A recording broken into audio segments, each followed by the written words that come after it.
This is Whiskey Happens, and today we are talking about Booker's The Apprentice batch. Breaking news.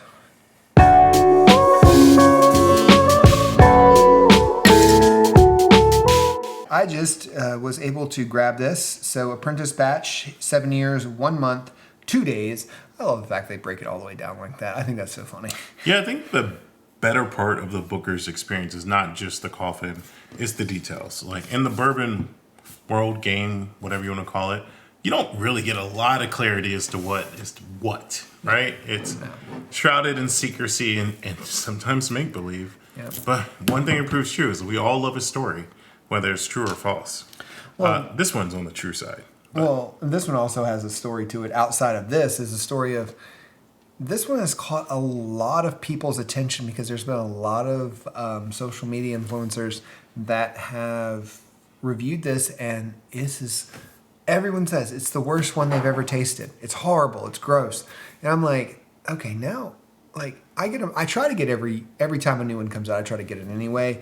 So that did not deter me from getting it. It actually encouraged me because I don't believe it's that bad. So we're going to see today. Yeah, I'm not privy to anything that happens on the social media as far as that goes. However, I do know in general, Booker's is always divisive. There are people who have Booker's and say, I'll never get another Booker's again. Yep. And then there are people who drink Booker's religiously and they enjoy it. And then there's people who are like, oh, there hasn't been a good Booker since insert your favorite Booker's. Yeah. And it's fine. I think the point of Booker's is that there's different expressions every time.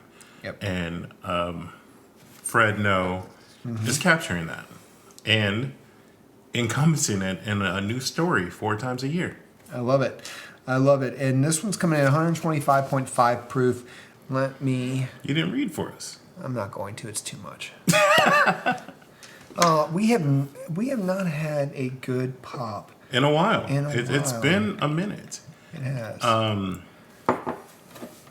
But I do think that along with Travis is saying, and I just realized this right now, it's like I've never been to the Jim Beam Distillery. Driven by a couple times. Yep. So that's got to be a thing. I don't know how we've been to Kentucky multiple times. We started drinking Jim Beam, in case you guys are new to the channel. Yeah.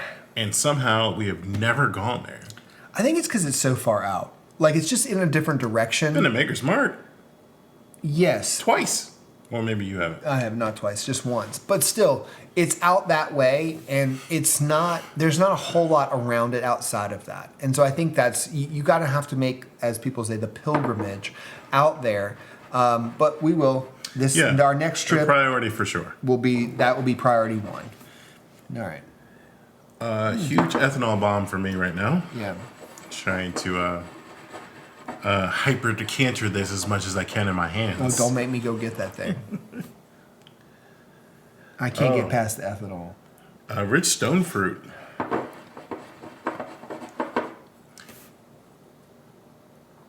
Yeah, it's got citrus. It's definitely got a nose to it, though. I mean, I'm a little congested, unfortunately, but after the ethanol burns off, it is definitely something that's got some nose to it.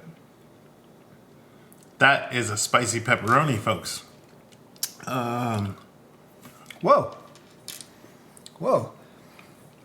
That's interesting. So, like I said, people were saying that it wasn't very flavorful. I disagree. That is very flavorful. Is it something... It doesn't have the heavy peanut. And I think that's the one thing that's throwing everybody off. Most of the Bookers have a very heavy peanut taste to it, and it does not. It is definitely spicy. I am trying to remember. I don't think any of the springs... I mean, there's a peanut note on the back finish, for sure. I mean, it's a Beam product. But I'm not for sure if the 02 2022 I liked...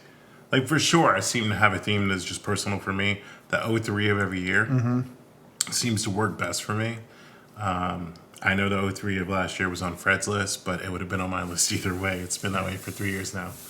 And it's like nothing's wrong. I think it's great. I mean, it's different, and that's what you want. More of an apricot nose right now for me, coming off back into stone fruit. So it's like the stone fruit changes as you go through. Yeah. But more of the ethanol is definitely burned off. And Definitely. I'm not going to say it's my favorite Booker's by any means, But judging by your story, like I don't think it's offensive in any way. No, I get some really heavy burnt orange and like orange char to this, but Get it ready for those rocks. but yeah, now I am getting a little bit more of that peanut in the back end. But I really like that. Oh, it's just me. Let's see. Cool it down just a hair. Whiskey stir. There we go.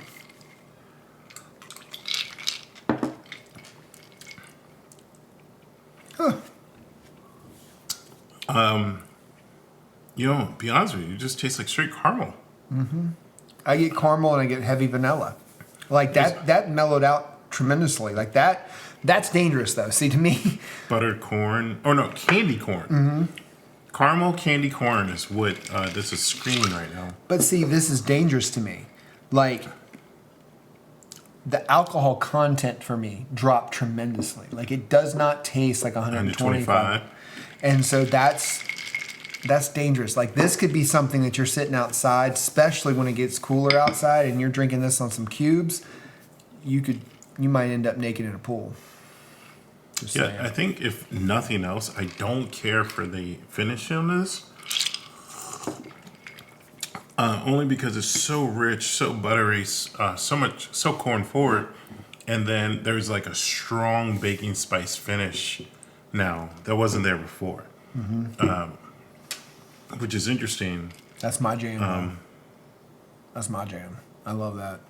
I just poured more in here because I actually really like this. This is not good. I'm telling you, this is not good. All right. Pass that Maybe a Coke little over. blackberry as well. Yeah, I'm not mad at it. Like the baking spice isn't off-putting. It's just interesting that the finish changed.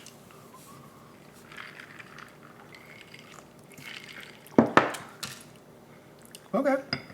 Okay. Actually, not bad. It holds up in a Coke. It's more. It's like a warm Coke. Like not warm in the sense like it got hot. It's like the feel that you're drinking it. It's not like when you drink a Coke. It's like a little refreshing. It's warmer. It's like almost like a winter drink. Like to me now with that Coke in it. There is and I just struggle with this in general, but there is a chocolate note that's coming through for me. And at first I thought it was more of a Tootsie. That's what it is. It's a Tootsie Pop. I was thinking Okay. Tootsie Roll, and I was like, it's not a Tootsie Roll, but it's in that ballpark. But no, the butterfly can stop. But it has that candy note with that chocolate undertone. Yep. A Tootsie Roll is exactly what this tastes like. The baking spice that was there before is kind of diminished, and it's pretty balanced all the way through on a Coke. Yeah, it's easy to drink. I would definitely say I agree with you. It goes across, like, it has definitely changed a complete flavor profile from neat, rocks, and Coke, which is hard to do because a lot of times with any bourbon, I don't care what proof it's at, it's once you get to the Coke, a lot of times the Coke is so strong that it overtakes whatever is in there. And each time that we've switched, it's been a little different, but in a good way. Like I think there's a sweet spot for everybody on this one. So in my opinion, like I think certain people will like it neat. I think certain people will like it on rocks, and I think certain people will like it on a Coke. I actually don't find a negative in any of the ways we just tried them. I wouldn't say a negative by far, but which way would you prefer it? On the rocks, all day long. And I'm going to agree with Travis. I don't think it needs any more further explaining. Yeah, I think On the Rocks, Booker's 2302 is the way to go. It is. Let us know in the comments if you agree or disagree. But until then, doesn't matter if you like it neat, On the Rocks, turn to Coke. Whiskey happens. Cheers. Cheers.